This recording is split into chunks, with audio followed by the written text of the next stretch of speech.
আমার ঘরে আমার স্কুলের আজকের ক্লাসে সবাইকে স্বাগত জানাচ্ছি। আমি জিশান ইসলাম। আজকে আমরা পড়ব নবম দশম শ্রেণীর উচ্চতর গণিতের চতুর্থ অধ্যায় জ্যামিতিক অঙ্কন নামক অধ্যায়টি। এই অধ্যায়ের আগের দুটো ক্লাসে আমরা ত্রিভুজ সংক্রান্ত মোট 4টি সম্পাদ্য শিখেছি। আর আজকে আমরা কি শিখব? আজকে আমরা শিখব বৃত্ত সংক্রান্ত দুটি সম্পাদ্য, সম্পাদ্য 5 এবং সম্পাদ্য 6। তো দেরি না করে চলে যাই আমরা ক্লাসের মূল আলোচনায়। সম্পাদ্য 5 আমাদেরকে কি বলছে যে এমন একটি বৃত্ত অঙ্কন করতে হবে যা দুইটি নির্দিষ্ট বিন্দু দিয়ে যায় এবং যার কেন্দ্র একটি নির্দিষ্ট সরলরেখায় অবস্থিত থাকে। এমন একটি বৃত্ত আমাদেরকে অঙ্কন করতে হবে। তো এবার চলে যাই কিভাবে এই সম্পাদ্য 5 আঁকতে হবে সেই ক্ষেত্রে। তো আমাদেরকে এমন একটি বৃত্ত অঙ্কন করতে হবে যা দুইটা নির্দিষ্ট বিন্দু দিয়ে যায়। তো দুটো নির্দিষ্ট বিন্দু আমাদেরকে আগেই আমরা ডিফাইন করি।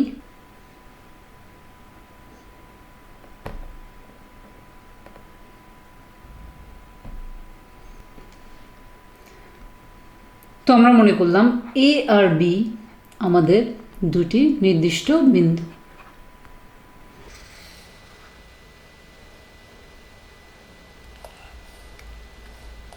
আর পি কিউ হচ্ছে আমাদের নির্দিষ্ট সরলরেখা। তো আমাদেরকে এমন একটা বৃত্ত অঙ্কন করতে হবে যা এ ও বি এই দুটো বিন্দু দিয়ে যাবে এবং যার কেন্দ্র পি কিউ এই সরলরেখাটির উপর অবস্থিত হবে। এমন একটি বৃত্ত আমাদেরকে আঁকতে হবে। তো আমরা চলে যাই আমাদের অঙ্কনের বিবরণে। প্রথমেই আমরা একটা স্কেল ব্যবহার করে এ আর বি এই দুটি বিন্দু যোগ করব। এ আর বি বিন্দু দুটি যোগ করে দিই। এরপরের কাজ আমাদের এবি রেখাংশের সমদ্বিখণ্ডক সিডি নিতে হবে। তো এবি রেখাংশের সমদ্বিখণ্ডক নিতে হবে। তো এবি রেখাংশের যদি সমদ্বিখণ্ডক আমরা নিতে চাই তো আমাদেরকে কি করতে হবে? কম্পাস ব্যবহার করতে হবে। কম্পাস ব্যবহার করে এই এবি রেখার অর্ধেকের বেশি সমান পরিমাণ নিয়ে বৃত্তচাপ আঁকতে হবে। এবি রেখাংশের অর্ধেকের বেশি পরিমাণ নিয়ে বৃত্তচাপ আঁকতে হবে।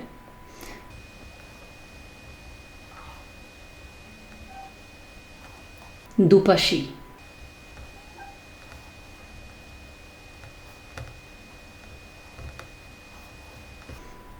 তারপর এই দুটো ছেদবিন্দু আমরা যোগ করে দিব। আবার আমাদেরকে স্কেল ব্যবহার করতে হবে। এটির নাম দিলাম আমরা সিডি।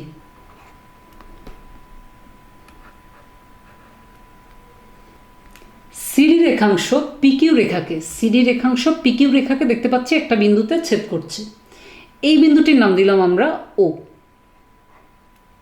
ওকে কেন্দ্র করে ও এ বা ওবি এর সমান ব্যাসার্ধ নিয়ে যদি আমরা বৃত্ত আঁকি তাহলে আমরা আমাদের উদ্দিষ্ট বৃত্ত পেয়ে যাব।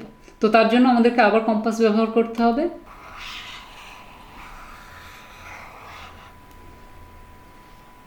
এই যে আমাদের হয়ে গেল উদ্দিষ্ট ত্রিভুজ, যেটি কি না যার কেন্দ্র পিকিউ সরলরেখার উপর থাকতেছে এবং যেটি এ ও বি দুটো বিন্দু দিয়েই যাচ্ছে।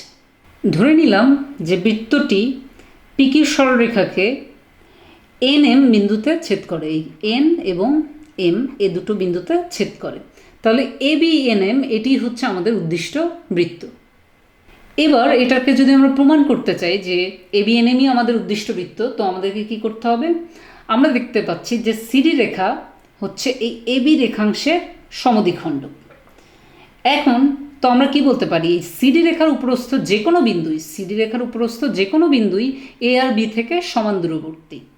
তো এই জন্য আমরা যদি ও এ এবং ও বি এ দুটো যোগ করি তাহলে আমাদের ও এ আর ও বি কিন্তু সমান হতে বাধ্য এবং দুটোই কিন্তু একই বৃত্তের ব্যাসার্ধ। এবং কেন্দ্রটিও যেহেতু আমরা দেখতে পাচ্ছি পিকিউ সরলরেখার উপর অবস্থিত, তো আমরা বলতে পারি যে আমরা এই ক্ষেত্রে সম্পাদ্য 5 এমন একটি বৃত্ত অঙ্কন করে ফেললাম যা দুটি নির্দিষ্ট বিন্দু দিয়ে যাচ্ছে এবং যার কেন্দ্র একটি নির্দিষ্ট সরলরেখায় অবস্থিত থাকতেছে। তো সম্পাদ্য 5 তো আমরা আঁকা শিখে ফেললাম। এরপর আমরা কি দেখব? এরপর আমাদের দেখার বিষয় হচ্ছে সম্পাদ্য 6। সম্পাদ্য 6 আমাদেরকে বলছে একটি নির্দিষ্ট রেখাংশের সমান ব্যাসার্ধ বিশিষ্ট একটি বৃত্ত অঙ্কন করতে হবে যা দুইটি নির্দিষ্ট বিন্দু দিয়ে যায়। তো দেখা যাক যে এটা কিভাবে আমরা আঁকতে পারি। তো প্রথমেই দুটি নির্দিষ্ট বিন্দু আঁকা যাক।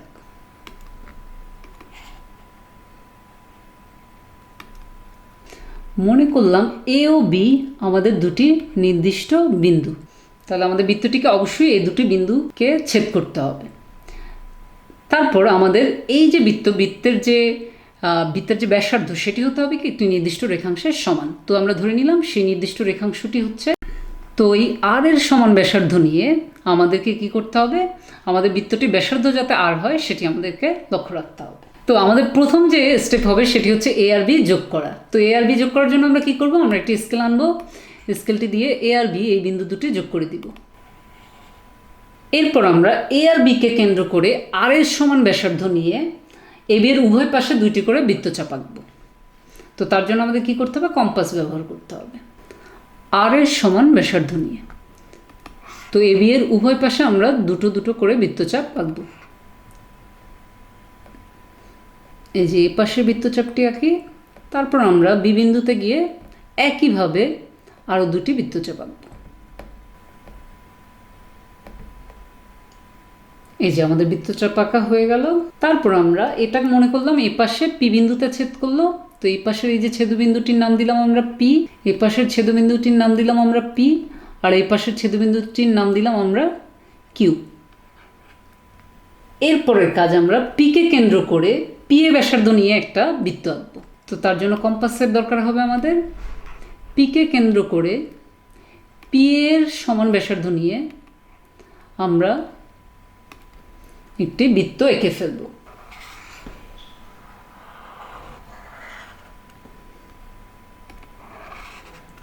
তো এই বৃত্তটির নাম দিই আমরা এ বি সি।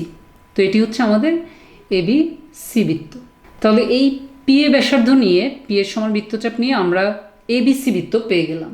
তারপর আবার আমরা কি করব, কিউকে কেন্দ্র করে আমরা আবার কম্পাসটি নিয়ে আসি এবং কম্পাসটিকে কী করবো, কিউকে কেন্দ্র করে এই যে আরেকটি এ পাশে যে ছেদ করেছিল সেই ছেদবিন্দু কিউকে কেন্দ্র করে আমরা কিউ এ বা কিউ বি এর সমান ব্যাসার্ধ নিয়ে আমরা আরেকটি বৃত্ত অঙ্কন করে ফেলব।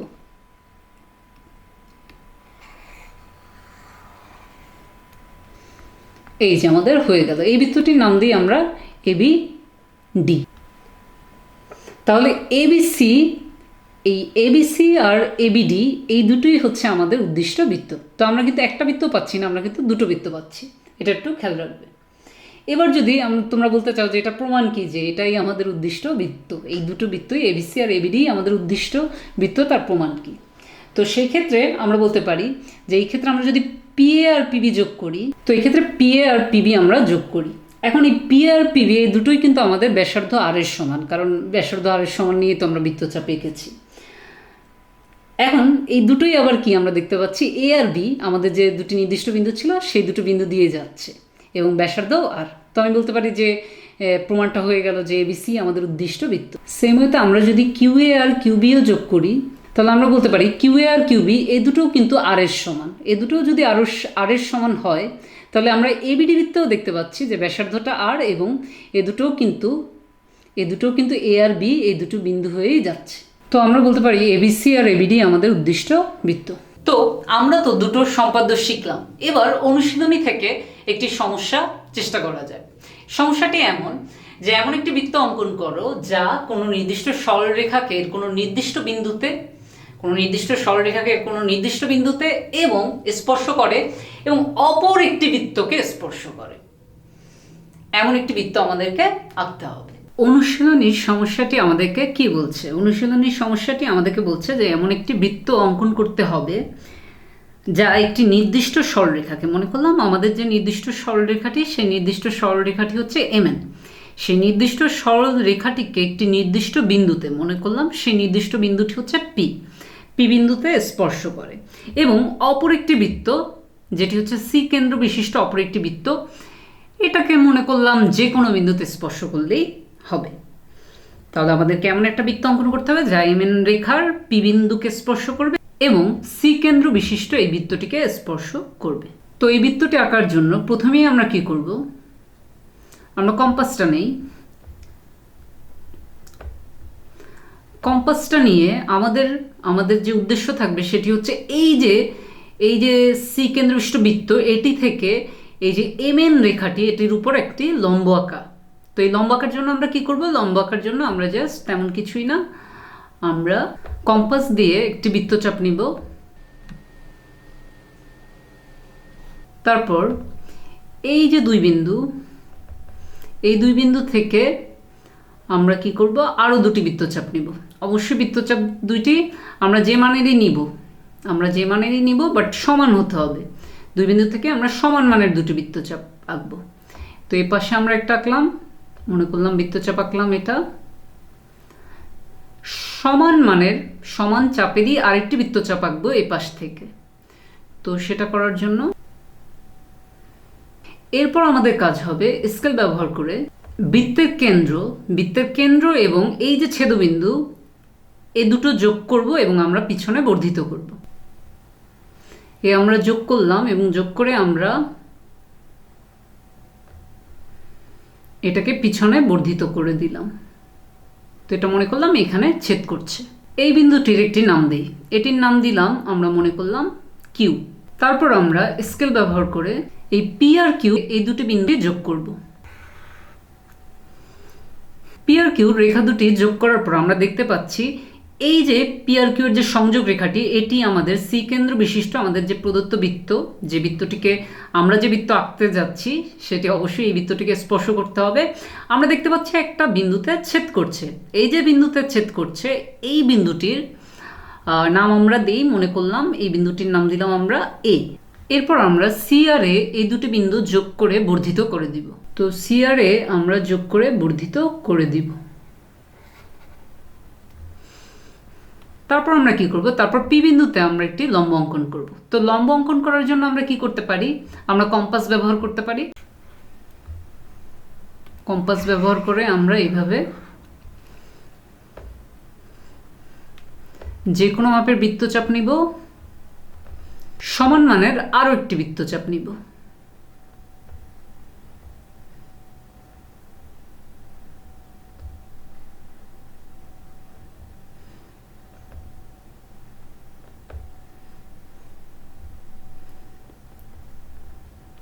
আরো কয়েকটি বৃত্তচাপ নিলে আমরা লম্ব এঁকে ফেলতে পারবো।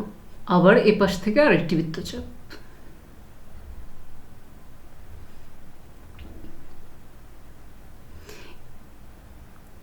এই যে বিন্দুতে ছেদ করছে, এই ছেদবিন্দু আর পি বিন্দু, এই ছেদবিন্দু আর পি বিন্দু যদি যোগ করে আমরা বর্ধিত করে দেই তাহলে কিন্তু আমরা লম্ব পেয়ে যাচ্ছি। তো আমরা আবার স্কেল নিয়ে আসি।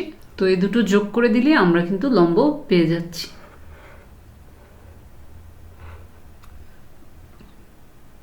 আমরা কিন্তু লম্ব এভাবে বৃত্তচাপের সাহায্যে আঁকা ছাড়া আমরা স্কেল ব্যবহার করে স্কেলের যে এই বরাবর যে আমরা দেখতে পাচ্ছি, যে বিভিন্ন মার্কিং দেখতে পাচ্ছি, তার সাপেক্ষে যদি সোজা লম্ব টানি তো তাহলেও কিন্তু আমরা লম্ব পেয়ে যাব। বা আরেকটা উপায় হতে পারে, আমরা চাঁদা ব্যবহার করতে পারি। চাঁদা ব্যবহার করে কি করতে পারি, চাঁদা ব্যবহার করে আমরা একদম বরাবর 90 ডিগ্রি বরাবর আমরা যদি নেই তাহলে কিন্তু আমরা লম্ব পেয়ে যাব। তো সেটাও একটা উপায় হতে পারে। তো এই যে দুটো রেখা যে বিন্দুতে ছেদ করলো, এই বিন্দুটির একটি নাম দিই আমরা, এই বিন্দুটির নাম দিই আমরা ও। তাহলে ওই হবে আমাদের নতুন বৃত্তের কেন্দ্র, যে বৃত্তটি আমরা আঁকতে চাচ্ছি। তো সেই বৃত্তটি আঁকার জন্য আমরা কি করব, আমরা আবারও কম্পাস নিয়ে আসি। কম্পাস নিয়ে এসে আমি যদি ও এর সমান ব্যাসার্ধ নিয়ে বৃত্তটি আঁকার চেষ্টা করি, একটু লক্ষ্য করে দেখো, এটি কিন্তু আমাদের নির্দিষ্ট যে সরলরেখাটি সেটিকে পি বিন্দুতে, নির্দিষ্ট বিন্দুতে ছেদ করছে এবং এটি কিন্তু আমাদের যে অপর যে বৃত্তটিকে স্পর্শ করতে হবে সেটিকেও স্পর্শ করছে। তাহলে এটি আমাদের উদ্দিষ্ট, এই যে নীল কালারের যে বৃত্তটি দেখতে পাচ্ছ এটি আমাদের উদ্দিষ্ট বৃত্ত। তাহলে আমরা এমন একটি বৃত্ত অঙ্কন করে ফেললাম যা একটি নির্দিষ্ট সরলরেখাকে কোনো নির্দিষ্ট বিন্দুতে স্পর্শ করে এবং অপর একটি বৃত্তকে স্পর্শ করে। তাহলে এই যে বৃত্তটি, এটির নাম দিই আমরা ও কেন্দ্র বিশিষ্ট এপিডব্লিউ। তাহলে এই এপিডব্লিউ বৃত্তটি হচ্ছে আমাদের উদ্দিষ্ট বৃত্ত। তো অনুশীলনী থেকে আমরা একটা সমস্যা করে ফেললাম। তো আজকের লেসনে আমরা কি শিখলাম, আজকের লেসনে আমরা শিখলাম সম্পাদ্য 5। আমরা এমন একটি বৃত্ত অঙ্কন করা শিখলাম যা দুইটি নির্দিষ্ট বিন্দু দিয়ে যায় এবং যার কেন্দ্র একটি নির্দিষ্ট সরলরেখা অবস্থিত থাকে। তারপর আমরা শিখলাম সম্পাদ্য 6, যেটি বলছে একটি নির্দিষ্ট রেখাংশের সমান ব্যাসার্ধ বিশিষ্ট একটি বৃত্ত অঙ্কন করতে হবে যা দুইটি নির্দিষ্ট বিন্দু দিয়ে যায়। তো এই দুটি সম্পাদ্য কীভাবে আঁকতে হয় তা আমরা শিখলাম। সাথে সাথে আমরা অনুশীলনী থেকেও একটি সমস্যা শিখলাম। সমস্যাটি হলো, এমন একটি বৃত্ত অঙ্কন করো যা একটি নির্দিষ্ট সরলরেখাকে কোনো নির্দিষ্ট বিন্দুতে এবং অপর একটি বৃত্তকে স্পর্শ করে। সুপ্রিয় শিক্ষার্থীরা, এবার থাকছে তোমাদের জন্য কিছু বাড়ির কাজ। তো প্রথম যে বাড়ির কাজটি তোমাদের করতে হবে সেটি হচ্ছে এমন একটি বৃত্ত অঙ্কন করো যা একটি নির্দিষ্ট সরলরেখাকে কোনো বিন্দুতে, মানে সরলরেখাটাকে স্পর্শ করলেই হলো যে কোনো বিন্দুতে, এবং একটি নির্দিষ্ট বৃত্তকে একটি নির্দিষ্ট বিন্দুতে স্পর্শ করে। এটা কিন্তু অনেকটা আমরা অনুশীলনীর যে সমস্যাটা দেখেছি সেটার মতো। সেটার ক্ষেত্রে কি ছিল? সেটার ক্ষেত্রে সরলরেখাটিকে একটি নির্দিষ্ট বিন্দুতে স্পর্শ করতে হয়েছিল এবং বৃত্তের ক্ষেত্রে বৃত্তটাকে জাস্ট স্পর্শ করলেই হলো। তো আশা করছি তোমরা যদি অনুশীলনীর ওই সমস্যাটি মনোযোগ দিয়ে দেখে থাকো তাহলে এই বাড়ির কাজটি করতে তোমাদের জন্য খুব একটা সমস্যা হবে না। তারপর দ্বিতীয় যে বাড়ির কাজটি তোমাদের জন্য থাকছে এটি হচ্ছে ভিন্ন ভিন্ন ব্যাসার্ধ বিশিষ্ট তিনটি বৃত্ত আঁকতে হবে যেন তারা পরস্পরকে বহিঃস্পর্শ করে। তো আমি আশা করছি পর্যাপ্ত অনুশীলনের মাধ্যমে তোমরা বাড়ির কাজগুলো যথাযথভাবে করতে পারবে। আর স্কুল খুললে কিন্তু এই বিষয়ের শিক্ষকের কাছে অবশ্যই বাড়ির কাজগুলো জমা দিতে হবে। মনোযোগ দিয়ে ক্লাসটি দেখার জন্য সবাইকে অসংখ্য ধন্যবাদ। ক্লাসটি পুনরায় দেখতে চাইলে চোখ রাখো আমার ঘরে আমার স্কুলের ফেসবুক পেজ ও ইউটিউব চ্যানেলে। সবাই ভালো থাকো, সুস্থ থাকো, সরকারি বিধি মেনে ঘরে থাকো এবং যথাযথ স্বাস্থ্যবিধি মেনে চলো। সবার জন্য শুভকামনা রইল।